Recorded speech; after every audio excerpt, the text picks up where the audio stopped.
2014 के धरने और 9 मई के वाकयात के पीछे एक ही नदीम मलिक ने बड़ा इंकशाफ कर दिया।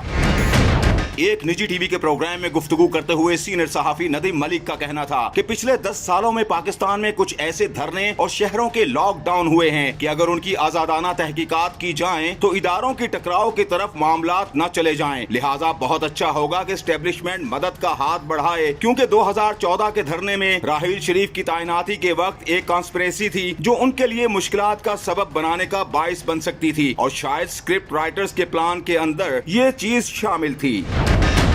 नदीम मलिक ने कहा कि उस वक्त खदशा यही था कि जनरल राहील शरीफ के लिए मुश्किलात का सबब बनाने के लिए धरने में ऐसे अवामिल शामिल हो गए थे जिससे या राहील शरीफ मार्शल्ला लगा दें या उनके अपने लिए मुश्किलात पैदा हो जाएं, जिससे उनकी अपनी बतौर आर्मी चीफ अथॉरिटी पर सवालिया निशान लग जाए।